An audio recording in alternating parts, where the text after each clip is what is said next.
It's on here now. The goalkeeper's beaten, and South Africa have done Shegger Sport 2010.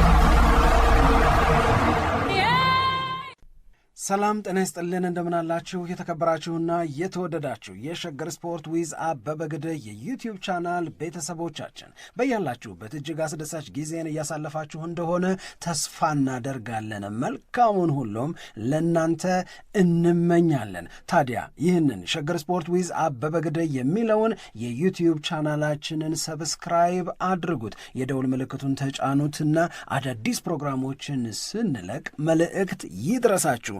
ላይክ በማድረግ እንዲሁም ደግሞ ሊንኩን ለሌሎች በማጋራት በተከታዮች ቁጥር እንድንበዛ የምንሰራቸው ፕሮግራሞችም ብዙ ሰዎች ጋር እንዲደርስ የምታደርጉትን ጥረት አጠናክራችሁ ቀጥሉ እንላለን። እስካሁን ላደረጋችሁልን ድጋፍ፣ እገዛ እና እኛን ለማንቃት ለሄዳችሁት ርቀት በሙሉ ምስጋናችን ትልቅ ነው። በጣም እጅግ በጣም አድርገን እናመሰግናለን። ወደ መጀመሪያው ጉዳይ እንሄድ። በእንግሊዝ ፕሪሚየር ሊግ ያው 4 ጨዋታዎች ይደረጋሉ። 2ቱ ጨዋታዎች የሚደረጉት 12 ሰዓት ላይ ነው። ሊቨርፑል ከብራይተን ጋር የሚያደርገው ጨዋታና ቼልሲ ከኤቨርተን የሚያደርጉት ጨዋታ ነገ በዕለተ ቅዳሜ 12 ሰዓት ላይ በእንግሊዝ ፕሪሚየር ሊግ ይደረጋሉ። ይሄ ሁለቱም ጨዋታዎች የሚጠበቁ ናቸው። ቼልሲ ከተከታታይ ነጥብ መጣልና ሽንፈት በኋላ በድጋሚ ወደ አሸናፊነት ይመለሳል ወይ የሚለው ጥያቄ የሚመለስበት ነው።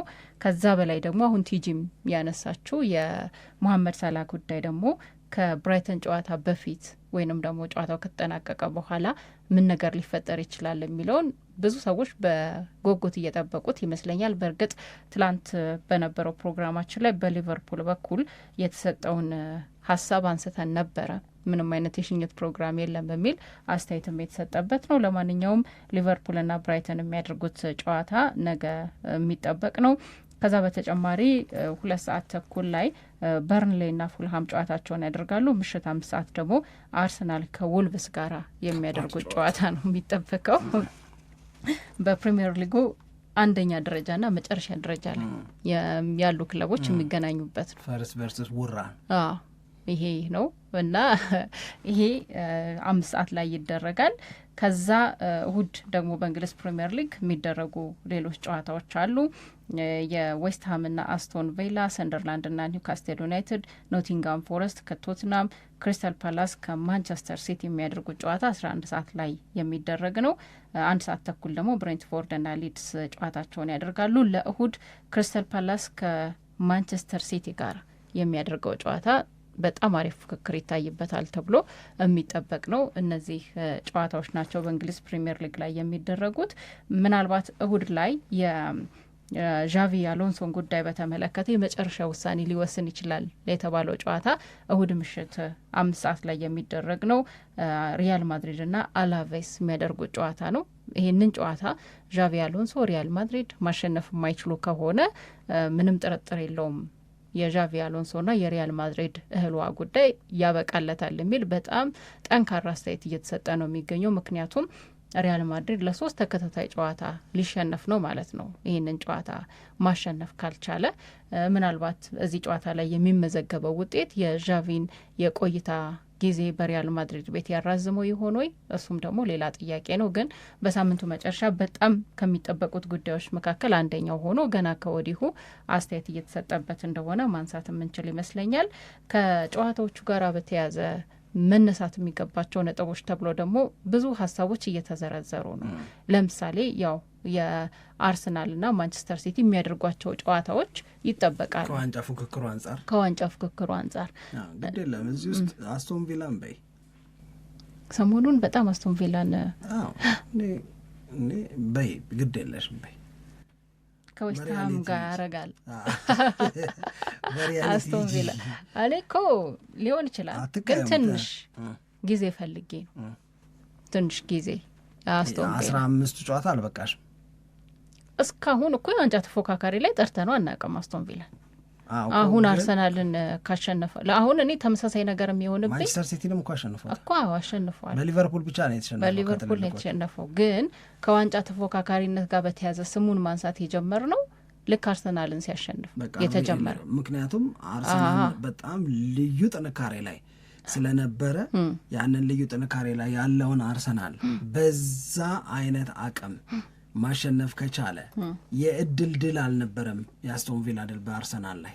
የእድል ድል የሚባለው ይሄ ተከላክለሽ ውጤት ለማስጠበቅ ለፍተሽ፣ ለምሳሌ ቶተናምና አርሰናል ሲጫወቱ ዲፌንሲቭ ማይንድድ ሆኖ አሰልጣኙ ገብቶ ኡናይ ኤምሬ እንደዛ ምናምን አይደለም፣ በጭራሽ አይደለም።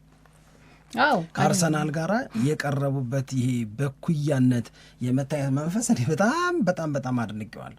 ይሄ ሜንታሊቲ አስቶን ቪላን ወደሚፈልገው ደረጃ ይዞት ይሄዳል። ተመሳሳይ የሚያደርግብኝ አንደኛው ነገር ከቼልሲ ጋር ይሄ ነው።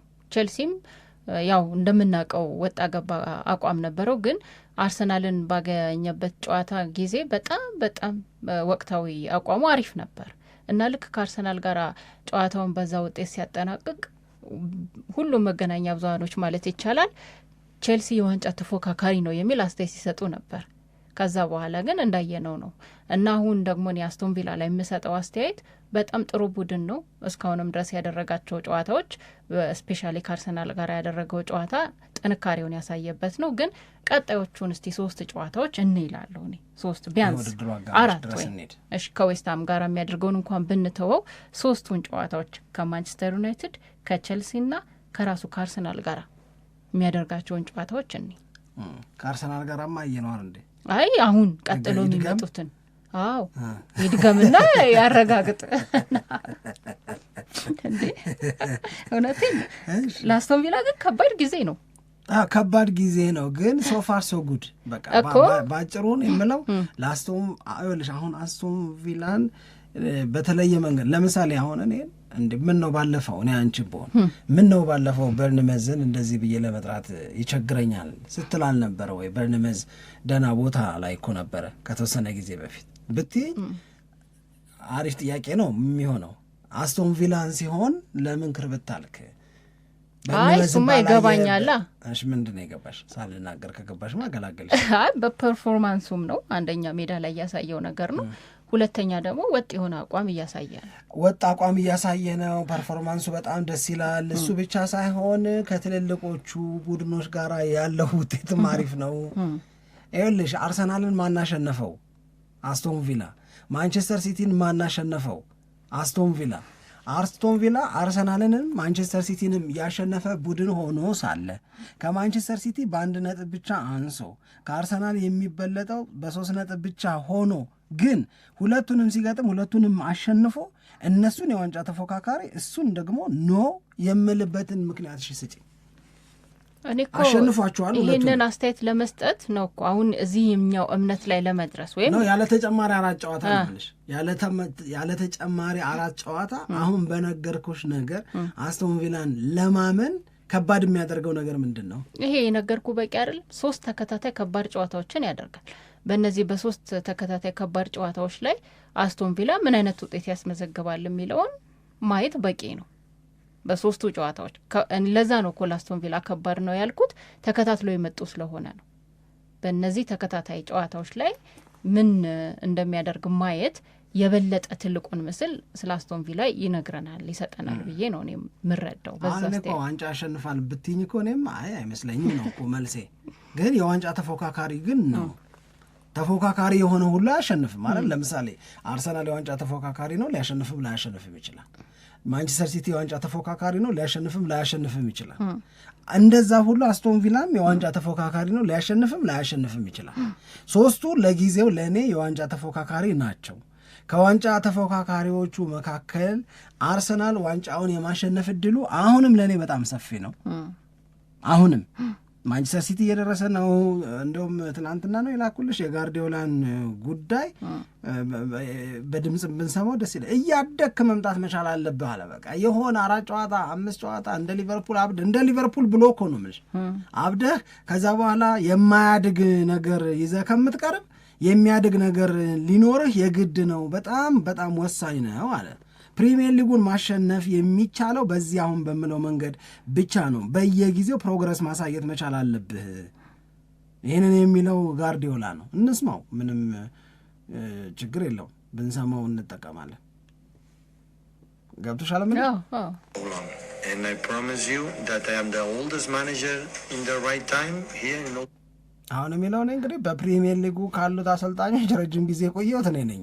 የፕሪሚየር ሊጉ ረጅም ጊዜ ሰንባች አሰልጣኝ እኔ ነኝ እና ልምዱ አለኝ ነው። ፕሪሚየር ሊጉን ለማሸነፍ ምን እንደሚያስፈልግ፣ ፕሪሚየር ሊጉን ለማሸነፍ ምን እንደሚረዳ አውቃለሁ፣ ምን እንደሚያስፈልግም ጭምር አውቃለሁ ነው። Premier League and I have experience enough to make a long runs to try to fight to win the Premier League. So this is so long. Admitting that the opponents, even Chelsea, impressed me every day more and more with Enzo. And but it's long. It's long. Premier League is so long. Many things that happen. So we won 6 Premier Leagues, 4 or 5. We won it in December, January. ያለሽ አሁን በጣም ኢምፕረስ የሚያደርጉት ቡድኖች ስለመኖራቸው የኤንዞ ማሬስካ ቼልሲ ኢምፕረስ ከሚያደርጉት ቡድኖች መካከል አንዱ ነው። ግን ፕሪሚየር ሊግ በጣም ረጅም ሂደትን የሚያልፍ ረጅም ሂደትን አልፎ የሚከናወን ነው እና በዛ ረጅም ሂደት ውስጥ በጣም ብዙ ነገሮች ሊቀያየሩ ይችላሉ። ይህንን ታሳቢ አድርጉ ይላል እና በ6 ጊዜ የፕሪሚየር ሊግ ዋንጫን አሸንፍ ያለው በተከታታይ የፕሪሚየር ሊግን ዋንጫ አሸንፍ ያለው ከዛ ወደ የካቲት አካባቢ በ4 እና በ5 ነጥብ የተበለጥንባቸው የውድድር ዓመቶች ናቸው ዋንጫ አነሳንባቸዋል። ገብቶሻል አይደል? ስለዚህ በዚህ አካባቢ እዛ ቦታ ላይ በዚች ነጥብ ልዩነት መገኘት የማሸነፍ ዕድልን እንደሚሰጠን አውቃለሁ ነው የሚለው ጋርዲዮላ። አውቃለሁ፣ ምንም ጥርጥር የለውም። አለመራቅ ብዙም እነዚህ አሁን ፊት መስመር ላይ ካሉት ከና አርሰናል ማለቱ ነው ብዙም አለመራቅ እና እያደግሽ መሄድ እየጨመርሽ መሄድ ነው የተሻለ ውጤታማ የሚያደርገው ብሎ ነው የሚደመድመው። ኢምፕሩቭ አድርጊ።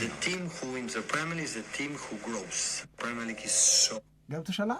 በቃ ፕሪሚየር ሊጉን ማሸነፍ የሚችለው የፕሪሚየር ሊግ አጀማመሩ ምርጥ የሆነ ቡድን አይደለም። በየሂደቱ እያደገ በየሂደቱ እየተሻሻለ በየሂደቱ እየጨመረ የሚመጣ ቡድን ነው።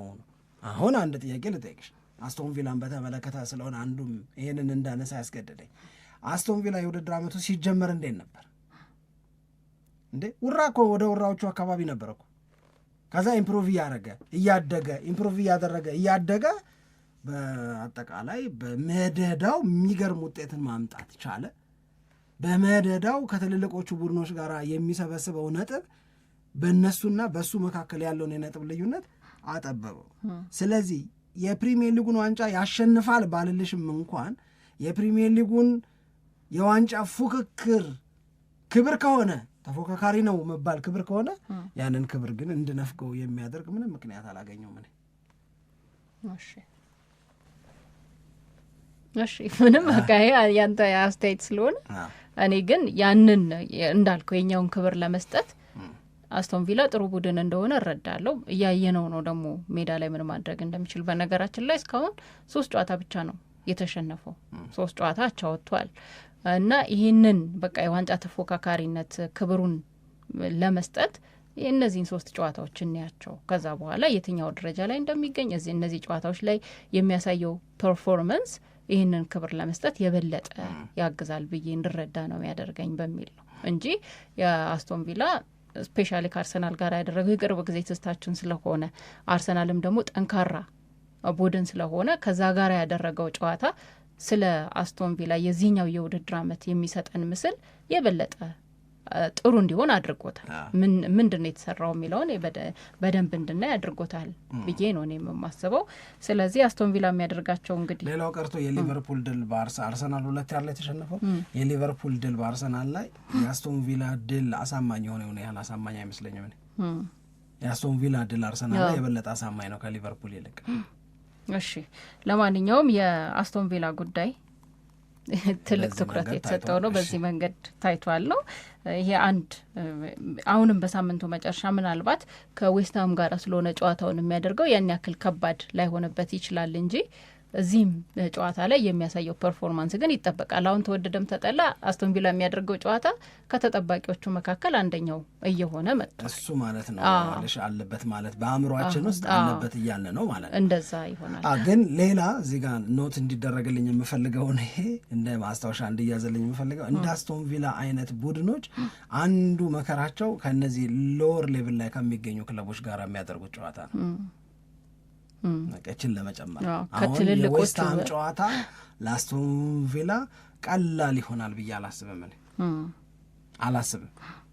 እንደዚህ ያሉት ጨዋታዎች ላይ ነው እንደውም የሚቸገሩት እንጂ ያው ሂደቱን አጠቃላይ ስታየው በጣም ወጥ የሆነ አቋም እያሳየ ነው። ግን እዛው ቦታ ላይ ደግሞ አብዛኞቹ ነገሮቹ አብሮ መታየት ያለበት የስኳድም ጉዳይ ብትወስጂ በአርሰናል መታደል ውስጥ አይደለም ያሉት ኡናይ ኤምሬ፣ በሲቲ መታደል ውስጥም አይደለም ያሉት ኡናይ ኤምሬ። ግን ሁለቱንም የሚያሸንፍ ባላቸው አቅም ላይ የተሰራው ቡድናቸው ግን ለእሳቸው አሁንም ትልቅ ክሬዲት የሚያሰጣቸው ነው ብዬ አምናለሁ። ልክ ነው። እሺ ሌላው የዚህ የስኳድን ጉዳይ በተመለከተ ከተነሳ ትልቅ ኢሹ ሆኖ ያየሁትና ሰዎችን ማስተያየት እየሰጡበት የሚገኘው ነገር ሳካ ወይስ ማዱኬ? ሳካ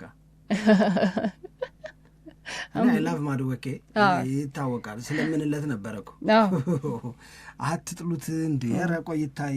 ሳካ ማነው ማዱኬ የሚወደድበት ምክንያት የሚል ልትወዱት የምትችሉት ለአርሰናል ሊያበረክት የሚችል አስተዋጽኦ የሚል ፕሮግራም ስሰራት እዚህ ልሻል ያ ቀን ስለደረሰ ደስ ይለኛል ባይናቸው ስላዩት።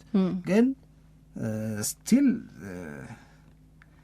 ግን የሆነ ነገር እየመጣ ይመስልሃል? አሁን የሚወጡት ሪፖርቶችን እንደዚህ ምናምን ስናይ የአለፉት ተከታታይ ጨዋታዎች ላይ ሳካ ወይ ተቀይሮ ይወጣል፣ ከዛ ደግሞ ማዱኬ ይገባል፣ ወይ ደግሞ እንደ በቀደሙ ጨዋታ ማዱኬ የጨዋታው ጀማሪ ይሆናል እና ያንን ባደረገበት ጨዋታዎች ላይ የማዱኬ ተጽዕኖ ፈጣሪነት በጣም ከፍ እያለ መጥቷል። አሁን ከዚህ በፊትም እንዳነሳ ነው እንደው አርሰናል ቤት ስለሆነና ተፎካካሪነቱ ከሳካ ጋር ስለሆነ ነው እንጂ ማዱኬ በየጨዋታዎቹ ላይ እንድትጠቀመው የሚያስገድድ አይነት ፐርፎርማንስ እያሳየ ነው የሚገኝ እና ይህንን የተመለከቱ ሰዎች የሆነ ነገር እየመጣ ነው የሚል አስተያየት ሲሰጡ እየጻፉ እንደውም ከሳካ ጋር ያለው የመሰለፍ ፉክክር ሳካን ማዱኬን አበርትቶታል የሚልም ነገር ያነሳሉ። እሺ እና ያ ነገር አለ እና ማዱኬ ደግሞ ካየነው በአደረጋቸው ተከታታይ ጨዋታዎች ላይ 3 ጎሎችን ማስቆጠር ችሏል። ይሄ ቀላል ነገር ከዚህ በፊት የማዱኬ ችግር ተብሎ የሚጠቀሰው አንደኛው ነገር እስከ ጎል የመሄድ ድረስ ችግር የለም፣ ግን አሲስት የማድረግ ወይንም ደግሞ ጎል የማግባት ብቃቱ ትንሽ ሊሚቴሽን ያለበት ነው። ከሳካ ጋር ፕሮዳክቱ ላይ ጥያቄ የሚነሳበት ነው፣ እዛ ጋር ጥያቄ የሚነሳበት ነው። አሁን ደግሞ ስታየው ያንን ጥያቄ የሚነሳበትን ነገር እየቀረፈ ነው ማለት ነው። ምክንያቱም ጎል እያገባ ነው። በዛ ላይ አንዳንዶቹ ጎሎች ደግሞ ስታይ ስፔሻሊ ከክለብ ብረግ ጋር በነበረው ጨዋታ ላይ የመጀመሪያውን ጎሉን ስታይ የእሱን የግል ችሎታ የበለጠ አጉልቶ ያሳየበት ጎል ነው ያስቆጠረው። ስለዚህ የሚታማበትን ወይንም የእሱ ክፍተት ነው ተብለው የሚጠሩትን ነገሮች እያሻሻለ እየቀረፈ እየመጣ ከሆነ ሳካ ላይ ደግሞ በተወሰነ ደረጃ የሚታዩ የድካም እና ትንሽ ደግሞ ከዚህ በፊት የጉድለቶችም ስፔሻሊ ከጉዳቱ በኋላ የታዩ ነገሮች ስላሉ ይሄኛው ሳካን አይነኬ የሚለውን ነገር ትተን ማይክል አርቴታም እዚህ ላይ ሊወስን ይችላል። በቃ ቢወስንም ደግሞ አንዳንድ ጊዜ ልክ ነው ብለህ የምትረዳው ነው። ጨዋታው ላይ ቡካዮ ሳካ እየተቸገረ ከሆነ ውጤቱ ስለሆነ የሚያስፈልገው ግዴታ ማዱኬን የመጠቀም ሁኔታው የበለጠ እየሰፋ ሊመጣ ይችላል እና ይሄ ስጋታውን ቡካዮ ሳካ ላይ በትክክል ተደቀኗል ብሎ መናገር ይቻላል የሚለው ላይ የተወሰኑ ሀሳቦች አይመስለኝም። ግን ብዙም ባራቀ ጊዜ ውስጥ እንደዚህ ያለ መነቃነቆች ሊኖሩ ይችሉ ይሆናል። እኔ እንዲነኩ ከማልፈለጋቸው ተጫዋቾች አንዱ ሳካ ነው። የእውነት ለመናገር ኦልተርኔቲቭስ አሉ።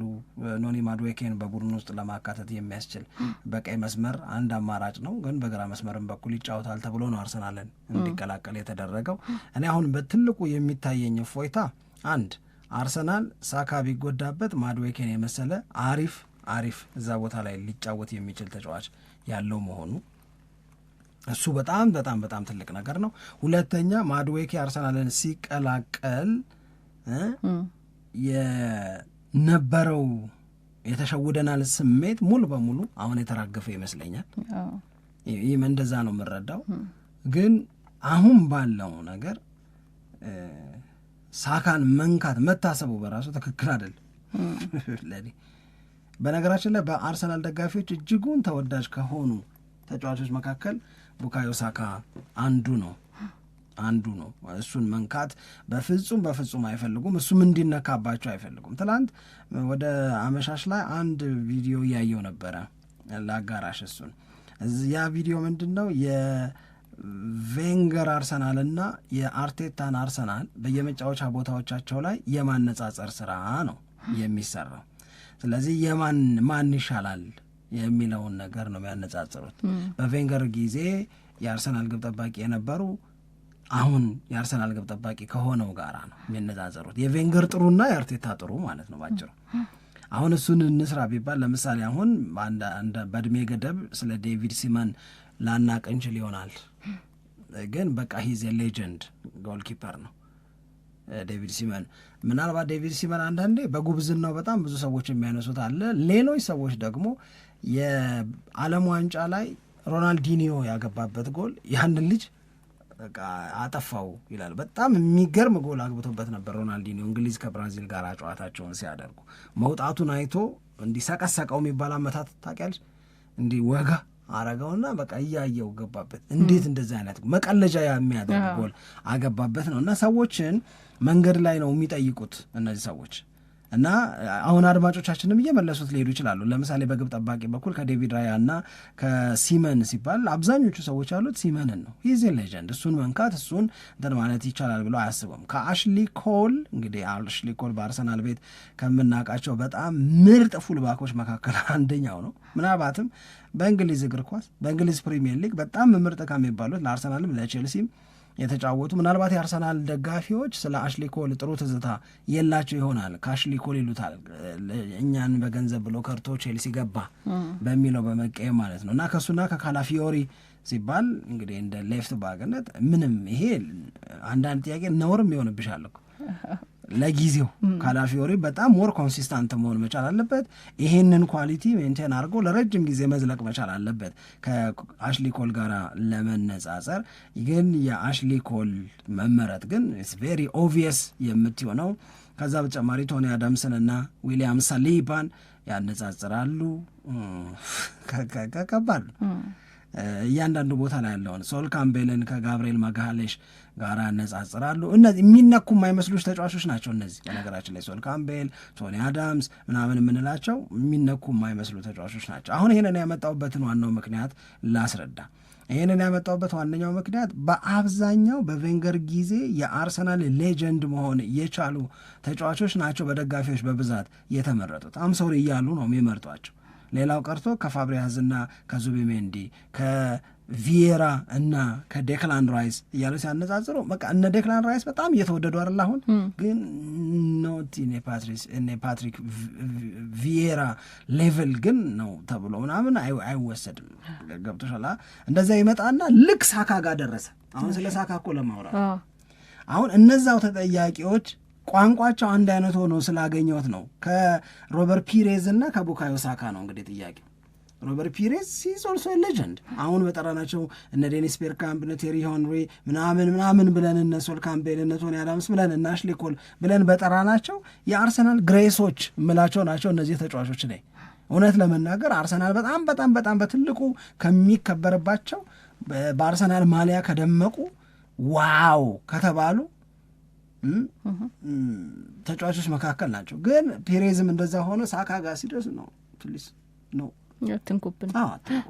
አትንኩብን ነው ሳካ በእግር ኳስ ችሎታ ምናምን ፒሬዝን አሳንሰ ነው አይደለም እያሉ እየተማጸኑ ፒሬዝ እንዳይከፋው እንዳይቀየ ምናምን በሚመስል መንገድ እያወሩ ይሄዱና ሳካ ኢዝ ኤቭሪቲንግ ይለኛ ነው የሚሉት። እኔ ከዚህ በፊትም ነግሬሻለሁ። በአካል ያገኘኋቸው በዜግነት ነጭ እንግሊዛውያን የሆኑ የአርሰናል ግን በጣም ደጋፊዎች ከዛው ከለንደን ስቴዲየም ኤምሬትስ ውስጥ ሆነው ሴት ናት እሷ፣ ባለቤቷ ኢትዮጵያዊ ነው፣ ኮከበ ጽባህ አብሮኝ የተማረ ነው፣ ይጽፋል አሁንም በዋትሳፕ ምናልባት አሁንም እየሰማ ከሆነ ይጽፋል። እሱ ቤተሰቡ የአርሰናል ጌም የማያልፋቸው ናቸው፣ ልክ ክፍት ያለባቸው ናቸው። በቃ ምንም ቢባል ምንም አይቀሩም። እና ደግሞ በጣም አንዳንዴ ካሜራ በጣም በተደጋጋሚ ከሚይዛቸው ሰዎች መካከል የእነሱ ልጅ ነው የአርሰናል ደጋፊ ሆኖ ማለት ዚያር ክሬዚ ለአርሰናል። እና የቡካዮ ሳካን ተወዳጅነት በዚህ ልጅ ባለቤት ልክ ያስረዳኛል አይመስለኝ ቡካዮ ሳካ ለአርሰናል ምን ማለት እንደሆነ። ለዛን አሁን እቺ የመነካት ኦፕሽን ብዙ የአርሰናል ደጋፊዎችን አያስደስ። እንግዲህ እኔ እንደዛ ነው የምረዳው። እና ሳካ ኢዝ ኤቭሪቲንግ፣ ጨዋ ነው፣ ጎበዝ ነው፣ ኮንሲስታንት ነው፣ ከነ ባህሪው ነው ማለት እና የራስ ነው፣ እዛው ያሳደጉት ነው። ልክ ነው። እንደ በቃ የክለቡ እንደ ትልቅ ምስል ተደርጎ ነው የሚወሰድ። በዛ በሳካ ላይ ብዙም ድርድር አያውቁም። እንደውም እኔ አሁን በቅርቡ መልስ ግን አልነገርሽኝም። ምን ጠይቀኝ ነው? አይ እኔ ጠይቄሽ ሳካ ማድወኬ የሚለውን ይነካ ነው አንቺ ምት አስፈለገ ለአርሰናል ውጤታማነት ብላ የሆነ ስታሽሞነሙኛ አይደለም። እንደዛ ማለት አይደለም። ይሄ ወቅታዊ ብቃቱ የማዱኬ እንድትጠቀመው የሚያስገድድ ነው። እሱም እንዲባክን አይፈለግም። በዛ ላይ ደግሞ የተወሰነ ሊሚቴሽን ሳካ ላይ እየታየ ነው ከተባለ እንደውም አንድ የተነገረው ነገር ያየሁት ይሄ የማዱኬ በተቀያሪ ወንበር ላይ በብዛት መቀመጡ እና ሳካ መሆኑ ተፎካካሪው ኔጌቲቭ ነገር ነው አይደል? መቼም እድሉን አላገኘውም የምትለው አይነት ነገር ነው ሳካ ስለሆነ። ግን እሱ ይህንን ኔጌቲቭ ነገር ልክ እንደ ነዳጅን የተጠቀመበት ተብሎ ነው የሚገለጸው። ይህንንማ እኔ ሰርቼ በቃ የሆነ ቦታ ማግኘት እንደምችል ማሳየት አለብኝ ብሎ እዛ ላይ በጣም እየለፋ ነው፣ እዛ ላይ በጣም እየሰራ ነው የተባለው። እኔ ሳካ ላይ አንተ ያለ ስሜት እኔም አለኝ። በቃ የሆነ የአርሰናል መልክ አድርጌ ነው የምወስደው ሳካ፣ እንደዛ ነው የሚሰማኝ። ግን አንዳንድ ጊዜ ደግሞ ሁኔታዎች ትንሽ የሆነ እንትን ሊመጣበት ይችላል።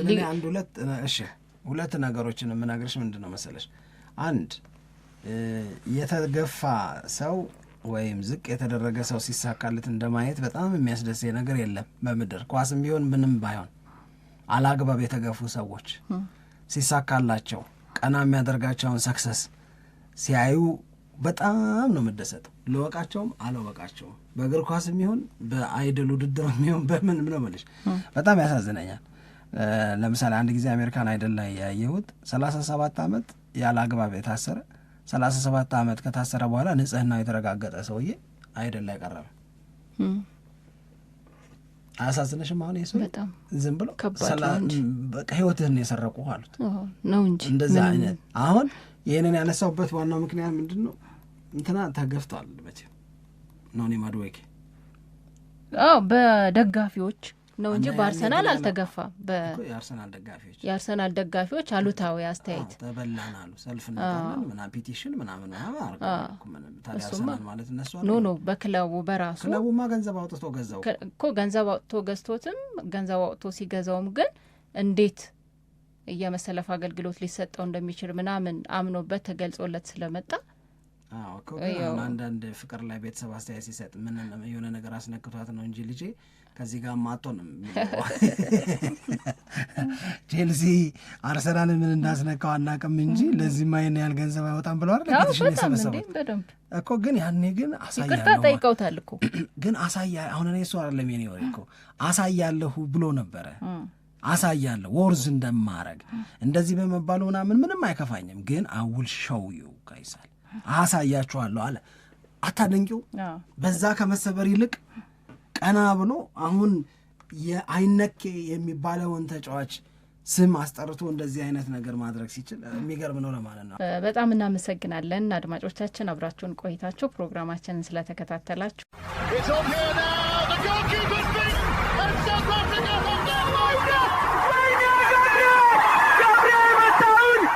ሸገር ስፖርት 2010